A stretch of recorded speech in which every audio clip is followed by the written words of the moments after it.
last year's building.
So, come on, Kevin, you're going to be the pillar for the Bible. I believe the Bible says you should be baptized by immersion like John the Baptist did with Jesus. So he later, George Washington himself, was baptized by John Gannon. But the battle that's going to take place here today is going to go down these streets. You're going to see a running maneuver. It'll start with the cannons, then the infantry will go in front of us, and we will leapfrog it down. The Crown forces will start to come in with some Rangers, and then regular, you'll see Hessians, you'll see green coats. Right. They're also Germans. They're called Jaegers. The word Jaeger means a hunter. And then you will see some red coats. There were hardly any red coats here because if you remember, in 1775, that's the year the Revolutionary War started. Where did it start? Technically.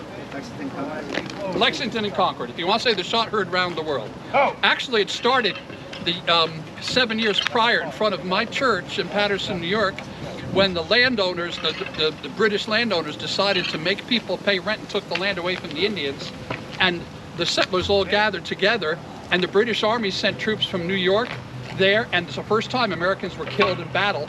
In Patterson, it was called Fredericksburg, New York, back at that time. Samuel Adams heard of it, and he said, "It is time for the sons of liberty to unite." And so then they united. It took a few years, you end up with the Battle of Lexington and Concord. Then you ended up later with Bunker Hill. Here's an important thing you may want to understand. We joke today when we go to battle. You ever hear the saying, "It's a good day to die"? Okay? You wouldn't say that back in the Revolutionary War, because in 8 years of fighting, how many people do you think died from fighting? Anyone guess? 25,000. How many? 45,000. 45,000. Okay, now we'll use that as a benchmark. How many believe in 8 years of fighting, keep in mind in the Civil War, 20,000 people died in 1 hour. Okay, 45,000 people in 8 years of fighting. How many think more than that died as a result of battles? Raise your hand. You think more than 45,000 people died in 8 years of fighting? How many think less? Raise your hand. You don't think? Okay, no. Okay, on the continental side, less than 4,800 battlefield casualties. The Crown side, 7,800. In other words, about 12,000 people in the entire 8 years of fighting. Why? A couple of reasons. Number one, the purpose of a battle was not to kill people back then. That changed by the Civil War. It's not the purpose of the battle. The purpose of the battle is to get you off the field. The Crown forces don't want you dead, they want you to pay taxes. Right? So they get off the field, go home. Our attitude was go back across the river. That's what they wrote to the ocean. Just go back. So they used weapons that weren't very accurate at all. Powerful, but not accurate. I mean, if we shot this cannon, it'll go right through 2 police cars lined up. But it doesn't explode, it's just a projectile that just goes out. The musket is very inaccurate, so the chances are, there's over a 90% chance when you go out to the battlefield, you're not even gonna get hit by a ball. That's why they can line up and face each other like that. So the purpose that... What's that? I come from Paoli where they bayoneted everybody. Yes, no, that was different. Yeah, that was definitely. Or we have the 17th Regiment of Foot is here. Mercer County is named after General Mercer, who was killed by the 17th Regiment of Foot by that group of people who are here today. So again, you're going to see this reenacting the way that it was done we add an extra step because we do stuff for the National Park Service. You'll see in the front of the cannon, he's going to go in with the worm to make sure nothing's in there. He goes in with a sponge to make sure there's no ember. We do that twice because it's a National Park Service safety thing. They didn't do it back then, they just did it once. But because we're extra safety concerned. If you were to stand where that second tree was, with nothing in the cannon except for the black powder that we have in it, you would die. If you're in the right place taking a picture, you will see a 9 or 10 foot flame come out of the front of that gun, especially if it's darker. When we do the battle this afternoon, we'll be on the hillside across from the park downtown there, and you'll see the flame just come right in front of you. So we have to be careful. The people using muskets, same thing. If I were standing here, the gentleman with the camera there, you'd die, okay? With nothing in our gun except the black powder. So we're very careful. But the cone's pretty tight, so you'll be able to be on each side of the street and be safe. Just don't run up out in front to the street and take a picture. You or your camera may not survive. So you will see a mix of people today. The American side, the continental side, would be referred to back then as the Continentals or the Rebels. Not Patriots, that's a newer word. So they're called Continentals or Rebels. And the other side are called the Crown Forces. Occasionally people call them lobsterbacks because of the red coats. They did not use that back early in Boston where everything started, nor did they use the term redcoat. So what did Paul Revere say when he went riding with his horse? Anyone know what Paul Revere said? He said, the British are coming. Well, had we signed the Declaration of Independence yet? Yeah. No. We're all British. He did not say the British are coming. Some people say the redcoats are coming. No, because the Boston militia wore red coats. He couldn't say the redcoats are coming. Fire! He said the regulars are coming, meaning the regular troops. The regulars are coming. And so later it comes to the point where you might say the redcoats, but there are, there's a number of troops in Connecticut that were wearing red coats. So you'll see a mishmash on the Continentals today. You'll see militia. Militia will have no standardization whatsoever. Then you'll see that as a militia, you just wore whatever you had. And they'll be here. They're using smoothbore 75 caliber muskets. 75 caliber musket, if you used it today, would kill an elephant. Okay, it's bigger than any gun. In fact, the Geneva Convention doesn't allow you to use one of those. The smallest caliber we use would be the 55 caliber rifled barrel. The British wouldn't use them at first because they were too accurate. They considered it immoral. They were too deadly. They didn't want to, your purpose wasn't to kill people, just to put them off the field. Yeah. That 55 caliber musket is about the caliber used in Afghanistan and Iraq and Iran to shoot down helicopters. So just to let you know, the muskets these guys are carrying are big stuff. When they put the Second Commandment together and said you had the right to keep and bear arms, you basically were carrying assault weapons. You were carrying the biggest thing out there that would blow you away. Now, we don't want people walking around with those today, but again, that's what they did. And they had to take up arms. It was the only way that people paid attention. And there were black on both sides. The British offered freedom to slaves of the rebels who joined the British Army. But there were free-born black men who were in the Royal Army. There were free-born in New York State. They had a lot of slaves in New York City, but I'm from what was called Dutchess County, New York back then. There were over 700 free black men in our county back then. Not slaves, and people that were born into freedom. And they fought for the cause. But there were people who fought on the other side. So you will see today, you might see that mixture on both sides. The Spanish, you have Spanish background? Bernardo de Galvez, the Spanish were one of the allies of the rebels. Spanish, we have a couple of guys with Spanish background in our crew. The Spanish were on our side. So we had the Spanish, the people born here. We also had the French. And later, if it wasn't for the French, we would not have won. The French made all the difference in the world. There was also a religious component to it. There was a religious component. The crown, the King of England is the head of the church too. Did you know that? The King of England is the head of the Episcopal Church. And so Many of the British officers, in fact, I don't know if there was one that wasn't an Anglican. They were like all Anglicans. And so the other side, quickly, the Continental Army was filled with Catholics, Jews, Protestants, anybody that wasn't Episcopalian. Although Washington himself was an Episcopalian. Yep. So there was a mix there, because there was a religious component, because the King of England was going to appoint a bishop in America, which he had not done before. And that really broke the back of the Congregationalists and the Presbyterians is the church, pretty much the Church of Scotland. Again, the Irish joined in mobs the Continental Army. But I'm a genealogist. I can help you find your family roots. I have ancestors who served in the Continental Army. But last year, after 40 years of research, one of my ancestors I found was in the 52nd Regiment of Foot. He joined the British Army. He was from Ireland. Do you know why he joined it? A job. It was a job. They hated the English. When his grandson came to America, he lived in the Lower East Side of New York. He's actually in a movie called The Gangs of New York. Jimmy Cochran, that's my grandmother's grandfather. And he was Irish, and they came here, part of the Dead Rabbits. They hated the English. Nobody in England joined the army to let's go fight in America. I was teaching in Buckinghamshire, England one time, and I was in this castle. This was a private school, and I went to the library, and they had this big history of England. And I found 2 pages on this conflict in America. That's what they referred to as. 2 pages on the conflict in America. To them, it was just something small that was going on. To us, it was life-changing.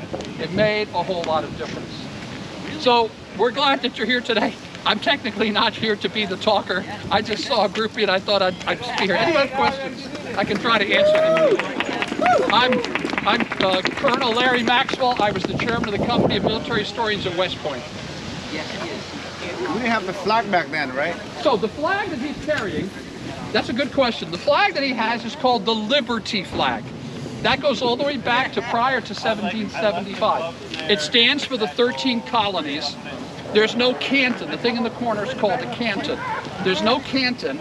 It's not a national flag. It's a cry of liberty.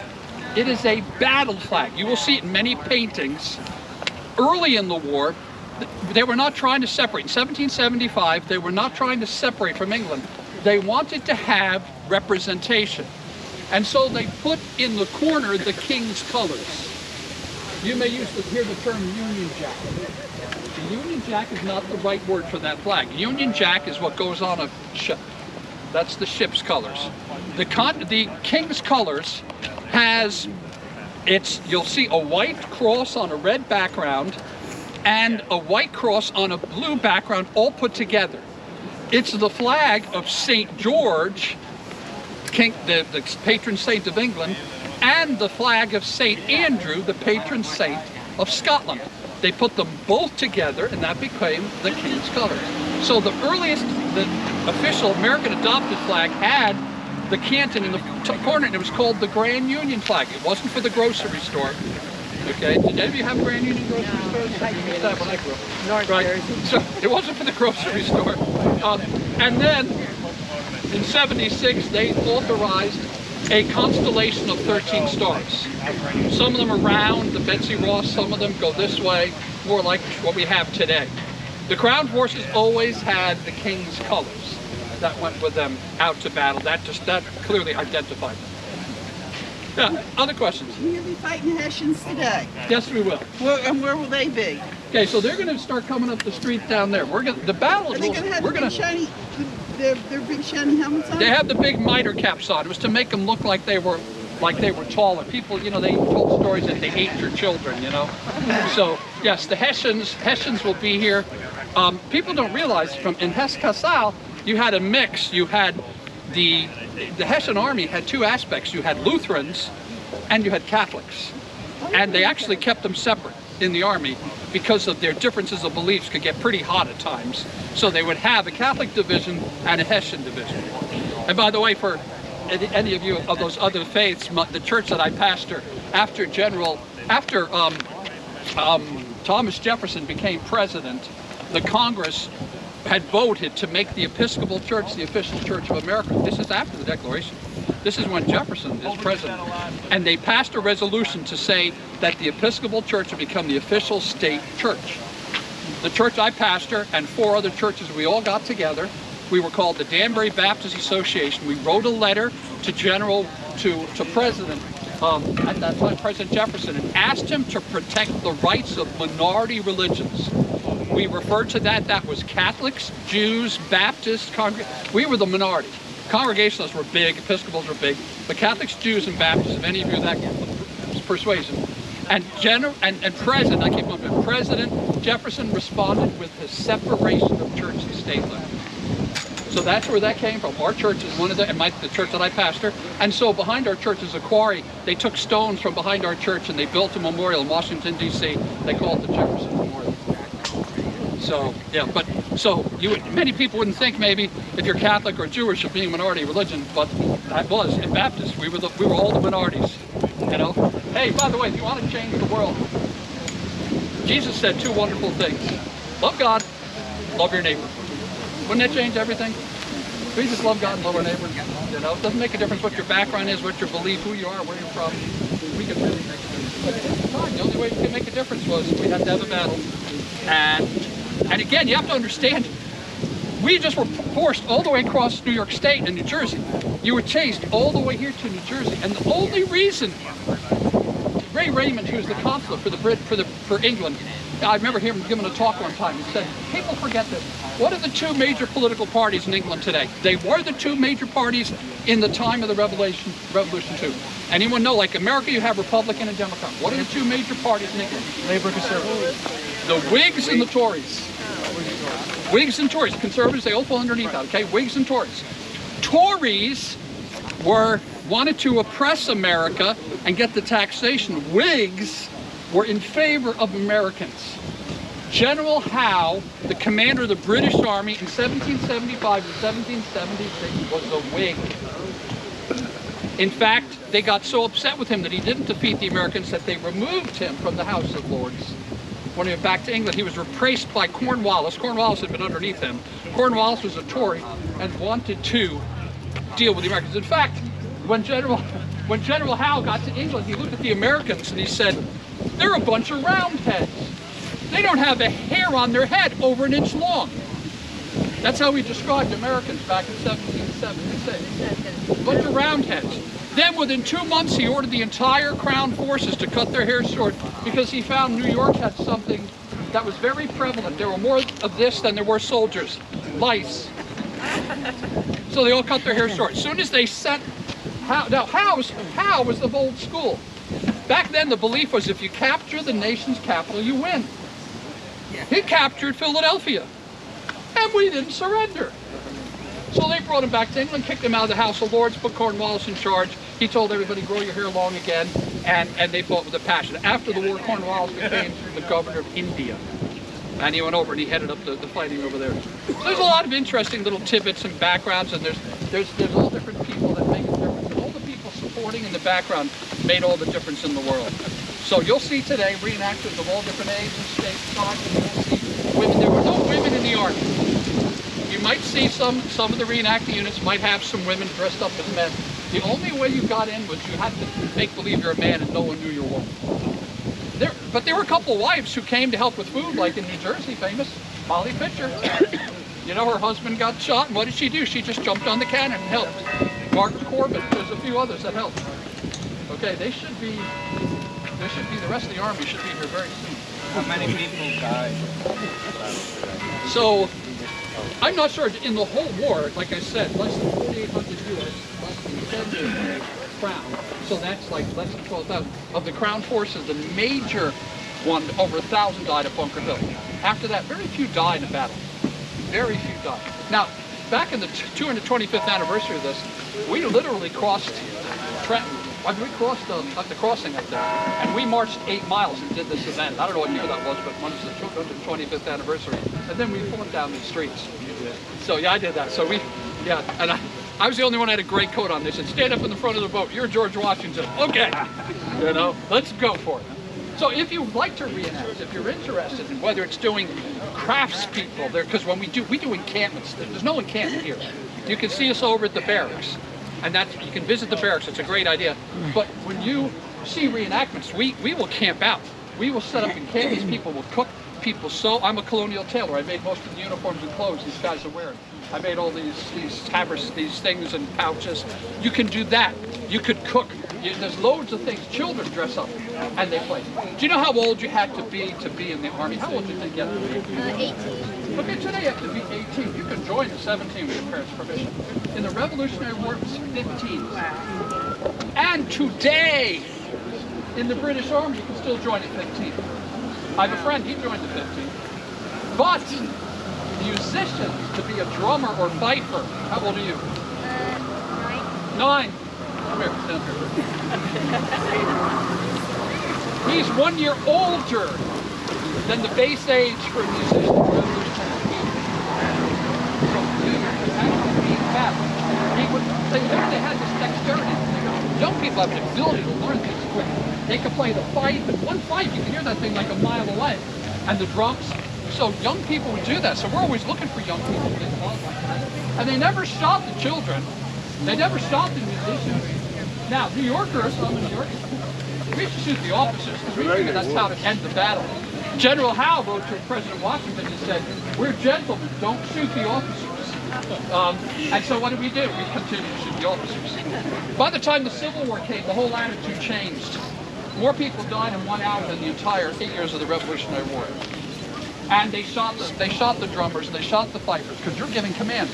You're not music. You are used. All of that stuff you're playing tells us what to do. Because you can't hear me from that distance, but I can hear the drummer fight. So that attitude changed, and the death rate.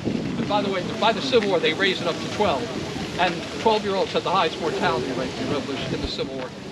By the way, by the time World War I came around, the first month, 1 month, 400,000 people died. In 1 month, 400,000. Stupidity of war. Right? So, any questions? You're welcome to take some pictures, okay? Until the other people come. If you want to go closer, till the rest of the Army joins, if you want to go take some pictures, it's a good opportunity. You're welcome to do that. Guys, they might take some pictures with you, okay? Okay.